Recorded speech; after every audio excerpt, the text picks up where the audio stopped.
Good evening, and welcome to Hello, It's Us, Perspectives on Inclusion. This program is dedicated to educating the general public about issues that are important to the disability community. But as you watch it, as members of the general public, we believe that you'll see that these are important to everybody because people with disabilities certainly are a major part of the disability community. Hello, It's Us, Perspectives on Inclusion is brought to you through a collaboration between the University of Iowa Center for Disabilities and Development, Uptown Bill's Coffee Shop, and the good people at Public Access TV. My name is Mike Hoenig. I work at the University of Iowa Center for Disabilities and Development, and I serve as a co-host. Keith? I'm Keith Ruff. I worked for Access way back when, and now I'm writing a book. And although it's a co-anchor of this show.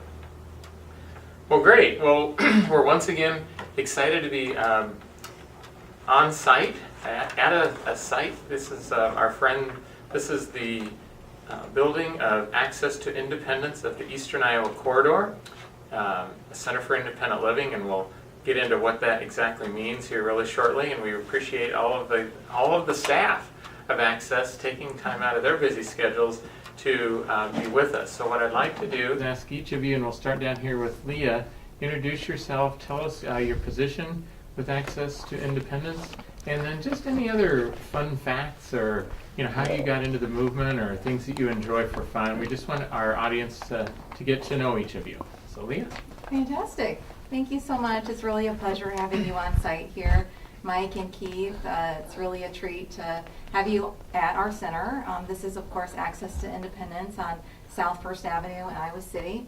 And we've been looking forward to this opportunity to chat and discuss a little bit about what we're doing here and kind of the things we're up to.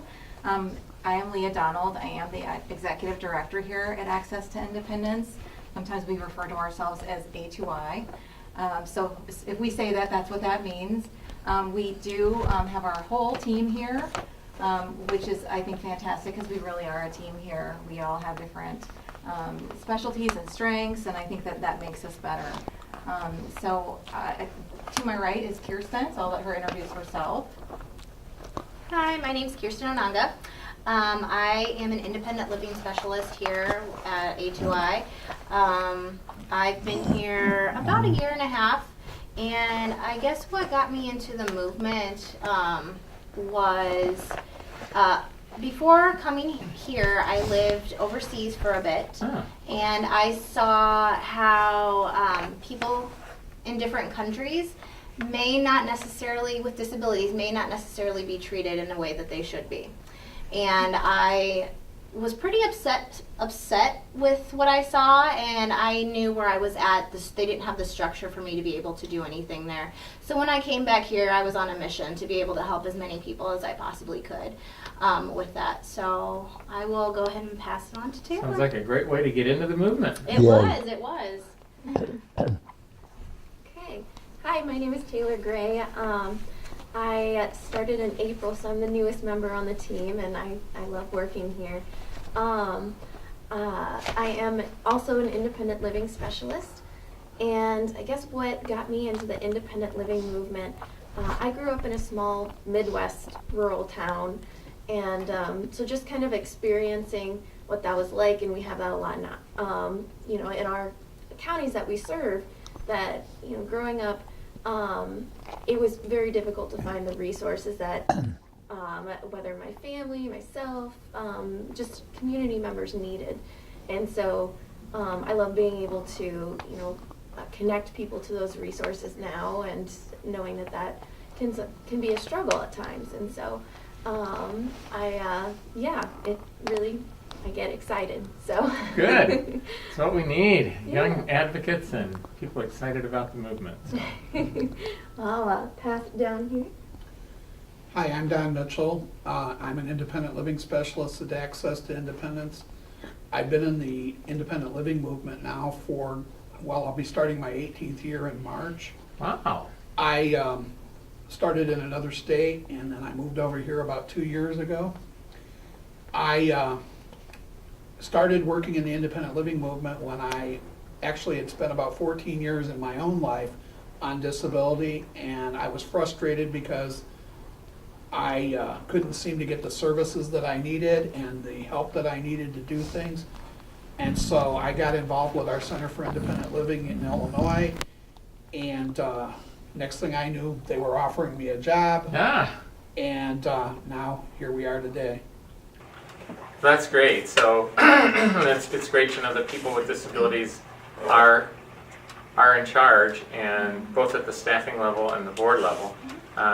I have always wondered why they actually called it a Center for Independent Living, because when you think about it, people, when I worked at the center, I had so many people that would say, well, where do they live? Or, you know, how many people live there? Well, it's nothing. So. That's a good question. Well, following up with with Keith's question, who is eligible for services from the center, and then sort of not only who's eligible, but how far do you reach out? I know you have a service area, so. Yeah, I think Kirsten's going to take that one. So our services that we provide are for people with any type of disability, cross disability, whether it be emotional, mental, physical, or anything in between. We do not discriminate against any disability. And I do appreciate that we do that, because a lot of times you can see the physical disabilities that some people have, but the invisible disabilities that you don't see. Mm-hmm. And people may or may not realize that there is a disability there. And a lot of times those are the people that fall in the cracks, where they do have a disability, and they don't have the services because they're not quote unquote disabled enough. So the areas that we provide services in, we have 8 different counties. And those counties include Benton, Jones, Johnson, Washington, Lynn, Cedar, and Henry County. In Iowa. Sorry, I forgot about Iowa. Sorry about that. You mentioned that you serve cross-disability populations. Mm-hmm. So do people actually have to, in the traditional medical model, people have to get oftentimes a doctor's consent or some type of proof like that a person has a disability.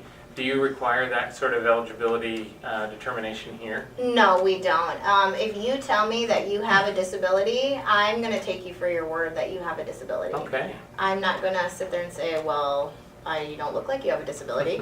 I'm not going to ever say that to anybody. So anybody that states they have a disability or feels that they have one is welcome to our services. Awesome.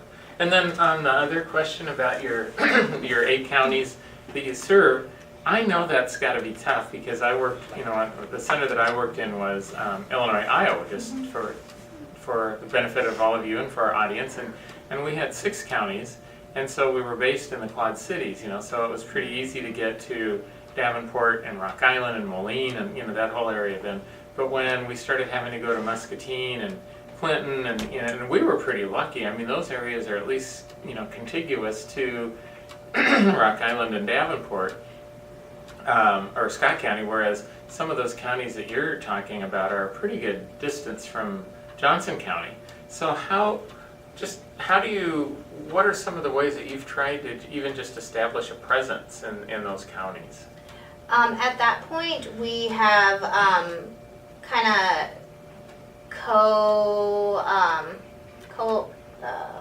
collaborated with other organizations in those areas to be able to serve as many people as we can.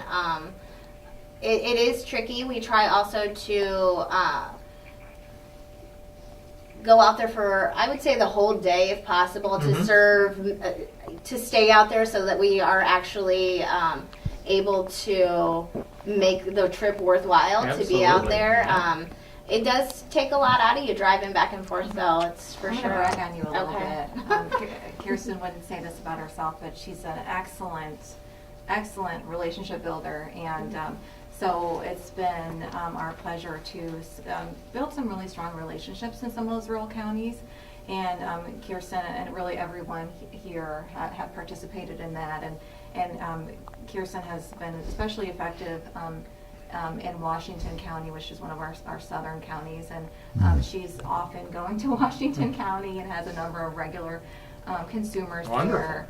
And yeah, it's really about building that relationship and that trust Yep. so that the consumers are spreading the word of mouth that Access to Independence is helping me. And it takes some time, like you said, but I think we've really come far as the last year or so as to making sure that people are trusting us with their needs and that we're following through. Oh, that's terrific. I know that's been a goal of the centers for a long time, For so I'm sure. glad to see that it's coming to fruition. Okay, what? This is for anyone. What is consumer control and how does it impact CIO? Great question. I think Don was going to take that one. Yes. Consumer control with respects to a Center for Independent Living center around the fact that the centers are controlled by people with disabilities as far as management, staffing, decision-making, operation, and the provision of services are all controlled by those people with disabilities. One of the things that I think is amazing about consumer control is until they actually come and start getting services from us, they don't realize that they have the ability to help control their own direction. And it makes it a lot easier for them to learn things like advocacy and how to be more better self-advocates. But yeah, I don't know if you have this happen in your center. It happened in ours, in that we had a lot of people who came in as consumers for one reason or another, and ended up being either on like our advisory committee or sometimes on our board, or sometimes in some other kind of, in fact, we've had people that came in that we initially were consumers who ended up getting hired as staff. So there's a lot of empowerment that I think happens as a result of the consumer control that happens in a center. For sure, and we've definitely seen that here over the years, and we think that's an important part of what we do, is building that leadership and peers helping peers, consumers helping consumers to really reach their potential and to become self-advocates and advocates for others in the community. You bet. This is kind of a related question, but along with consumer control, I'd like to invite you to talk a little bit about the independent living philosophy and how it differs from traditional attitudes toward how people with disabilities get served. Anybody want Sure, to? I'll take that one. Sure, the independent living philosophy is really a lot of great words like self-determination and consumer choice and leadership. And really what that means, it all boils down to the idea of we as disabled people want what everybody else has. And that's choice. That's an ability to make my own decisions. That's an ability to decide that I want to take this risk, sometimes called dignity of risk. Yep. And that's something that a lot of folks take for granted. And so that really boils down to our whole philosophy, that we want to put individuals with disabilities in the driver's seat. And you mentioned, Mike, how is that different than the so-called medical model? And really, in some respects, and in the old days, as we would say, and sometimes the new days, the model was, well, we want to fix that. And we're not here to fix people. We're here to remove barriers. We're here to include. And so any way that we can reduce a barrier for an individual, whether that's through teaching a skill or advocating for or teaching self-advocacy, we're contributing to that idea of self-determination, and we're part of the independent living movement. So, in other words, it's more about the environment around the person. I mean, obviously we acknowledge that the person has a disability, but we're working more on trying to remove the barriers that prevent that person from being successful, or Yep. and that could be anything from steps to. Absolutely. It could be people's attitudes Mm-hmm. or any number of things. Yeah, you're right. Sometimes it's about attitude. Sometimes it's a very simple fix, like putting up a ramp so we can get in my house. And so, yeah, we really cover the gamut with regards to the things that we do here at the center. I'd share and see if any of you have comments on it. But I just came back from Washington, D.C. I was out there for a conference for our association that CDD belongs to, or not CDD, but our University Center for Excellence in Disabilities. And one of the reasons I went out there was to support a young man who's a self-advocate.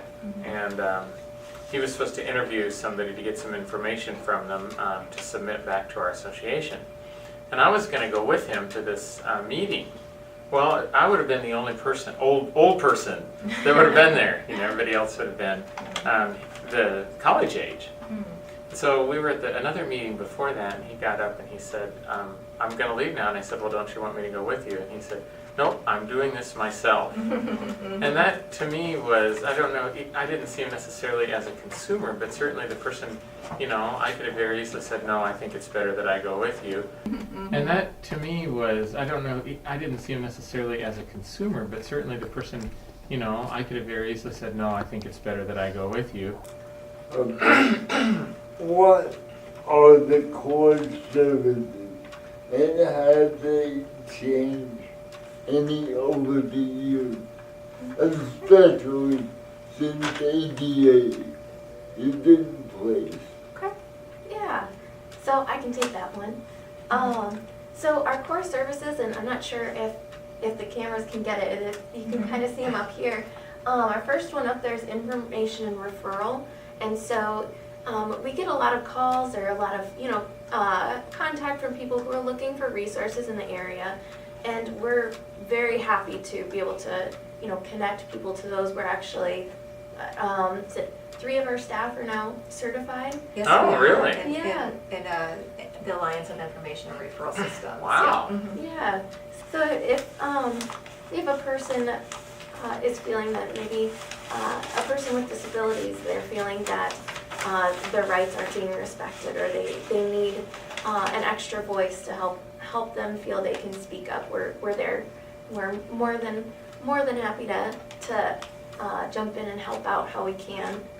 Our next core service would be independent living skills, and our next core service would be independent living skills, and so we work with consumers and on developing different skills, and this could be anything from different social skills to we've had cooking skills, we've had budgeting skills, really whatever we can help someone achieve that will help them help a person move closer towards their goal of independent living, whatever that may look like for that person. Peer counseling is another one, because over half of our staff has some form of disability. We come from a place of understanding that, having a disability, there comes times when there's stressors, right? And it's nice to be able to talk with someone who has been able to, kind of walk a similar path. Of course, nobody's path is the same, and that's understood, and but we like to be able to be there. And then finally we have transition services, and that's actually our newest one. So that is one of the changes that have been made, how our services have changed. And there are 3 pillars or 3 parts to this transition piece.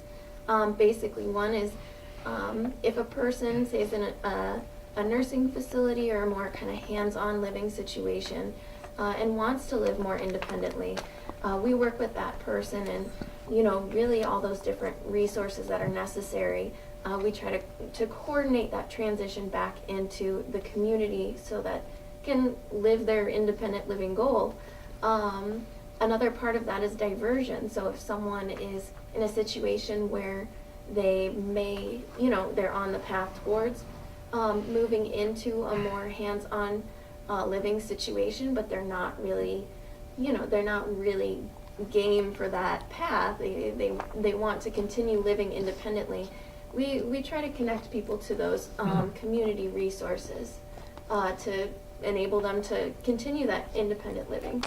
And then the third part of that is working with youth as they transition out of, they transition into adulthood of either secondary education or living in the community. So whatever can help with that transition process, we're there.